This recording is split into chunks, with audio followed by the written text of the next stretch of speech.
जनतेचा आवाज महाराष्ट्र पंचा माध्यमातून।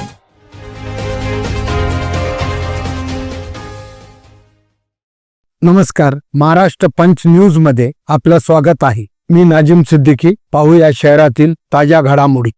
आम्ही सध्या माजी महापौर रवीजी सोनकांबळे व काँग्रेसचे कार्यकर्ता व सामाजिक कार्यकर्ता रवीभाऊ सोनकांबळे सोबत त्यांच्या वेळातून वेळ काढून आम्ही त्यांना थांबवलं आहे व आमच्या चॅनलला सध्याच्या महिला आयोग हा पद सध्या रिकामा झाला आहे महाराष्ट्रात। रवीभाऊ सध्या महिला आयोग पद हा त्यांनी राजीनामा दिलेला आहे, तर या पदावर आता कोणाची निवड व्हावी आपलं काय म्हणणं आहे याच्यावर? या सध्या महाराष्ट्र महिला आयोगाची जागा रिक्त आहे। ह्या एक संविधानिक पद आहे आणि ह्या महिला आयोग ह्या संविधानिक पदाच्या माध्यमातून महिलांवर अन्याय, अत्याचार, महिलांचे जे काही त्यांचे प्रश्न असतील, त्यांच्यावर होणारे शोषण, त्यांचे पीडित, त्यांचे ज्या काही महिलांचे प्रश्न आहेत त्या महिलांच्या प्रश्नाला चांगल्या पद्धतीने योग्य पद्धतीने न्याय निवाडा करण्यासाठी एक अशा महिलेची त्या ठिकाणी अध्यक्ष म्हणून निवड झाली पाहिजे की जी महिला जिला शिक्षणाचं ज्ञान असलं पाहिजे, त्या महिलांपाशी त्या महिलापाशी राजकारणाचा प्रदीर्घ अनुभव असला पाहिजे आणि 18 पगड जातीचा अभ्यास। आणि सर्वात महत्त्वाचं की कोणत्याही संविधानिक पदावर बसलेल्या व्यक्ती ही एका जातीची नसती, ती त्या सर्व धर्म सर्व समाजाला घेऊन चालणारी असते। अशी एक महिला आमच्या परभणी शहरामध्ये आहे। आमच्या परभणीची शान आहेत आदरणीय फौजा मॅडम, ज्या राज्यसभेच्या खासदार होत्या, आताच त्या निवृत्त झालेले आहेत। महाराष्ट्र शासनामध्ये ज्यावेळेस महाविकास आघाडीचं सरकार होतं काँग्रेस राष्ट्रवादीचं, त्यावेळेस त्या आरोग्य राज्यमंत्री होत्या। माझी अशी विनंती असेल की माननीय आदरणीय माजी खासदार माजी मंत्री फौजा खान मॅडम यांना महिला आयोगाचं अध्यक्ष केलं पाहिजे, कारण त्यांना इतका अनुभव आहे की ह्या पदावर बसून निश्चितच महिलाला ते ह्या ठिकाणी न्याय देऊ शकतील। कारण सध्या 2014 पासून भारतात महाराष्ट्रात भाजप RSSचं सरकार आहे, त्यांना महिलांचं काही देणं घेणं नाही। प्रत्येक देशाची शान महिला सन्मान असतो आणि सध्या महिलांचा सन्मान कुठेही आपल्याला बघायला मिळत नाही। महिला आयोगाच्या अध्यक्षा ज्या काल परवा त्यांनी राजीनामा दिला, कशा पद्धतीनं सोशल मीडिया, वर्तमानपत्र, TV चॅनलवर त्यांची बदनामी झाली। एक चांगल्या पद्धतीचा पद असतं आणि त्या पदाचं त्या ठिकाणी गरिमा त्यांनी पाळली नाही। म्हणून माझी महाराष्ट्र शासनाला अशी विनंती असेल काँग्रेस पक्षाकडून की आदरणीय फौजा मॅडम यांना महाराष्ट्राचा महिला आयोग हे पद देऊन महिलांचा त्या ठिकाणी सन्मान करावा। धन्यवाद। थँक्यू। मिठ्ठूभाई म्हणून परभणी शहरामध्ये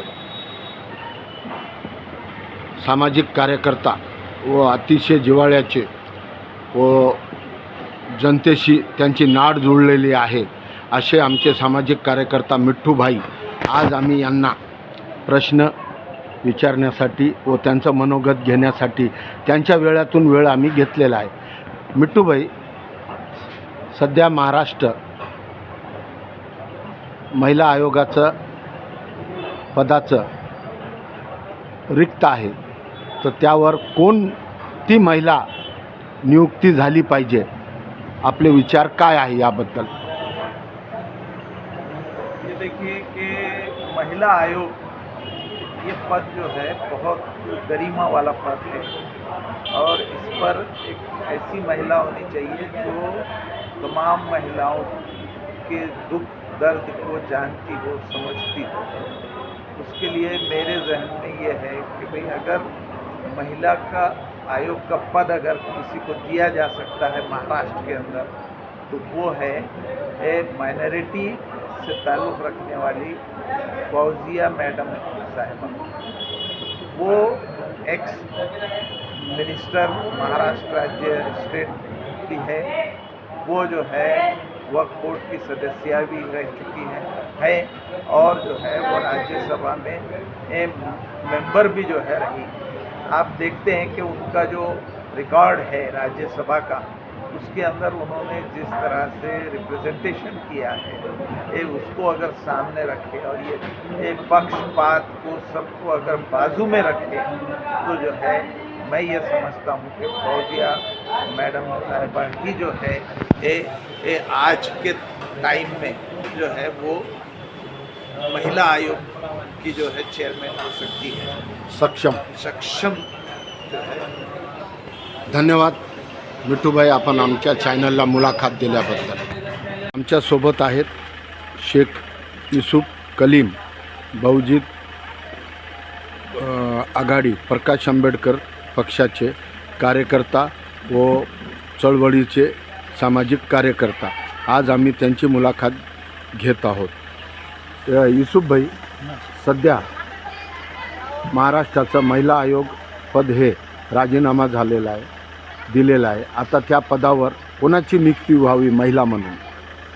मैं शेख यूसुफ कलीम, वंचित बहुजन आघाड़ी जिला उपाध्यक्ष, और मैं ऐसी मांग करता हूं कि भाई जो महिला आयोग का जो पद खाली हुआ, हमारे जो पास के जो फौजिया खान, तहसीन खान, जो राजकारण में 30 से 35 साल से उनको एक अनुभव है और हर चीज़ की एक जानू है, इसलिए आजकल तुम देखते होंगे कि पूरे देश के अंदर महिला के ऊपर जो अत्याचार हो रहा, जुल्म हो रहा, उसको आवाज़ उठाने के लिए फौजिया खान और तहसीन खान ये ऐसी भूमिका मानते हैं जो कहने का महिलाओं के अंदर पूरे जो इंडिया की जो लेडीज़ है उसको कहीं ना कहीं उसको न्याय मिलेगा, और लेडीज़ के ऊपर जो जुल्म हो रहा, जो अत्याचार हो रहा, जो बलात्कार हो रहे, इसकी वजह से है क्या फौजिया खान, तहसीन खान ये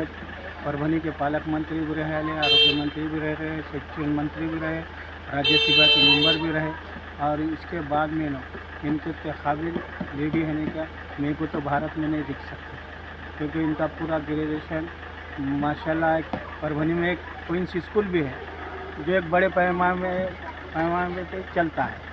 इसलिए है क्या मेरी जैसी मांग है वंचित बहुजन आघाड़ी पर हमारे बाड़ा साहब की तरफ से कि भाई महिला आयोग फौजिया खान, तहसीन खान इनको देने को होना, और हिंदुस्तान के अंदर रहने के एक अच्छा एक औरतों के लिए और महिलाओं के लिए रहने के काम करने की लायक है फौजिया खान, तहसीन खान में है.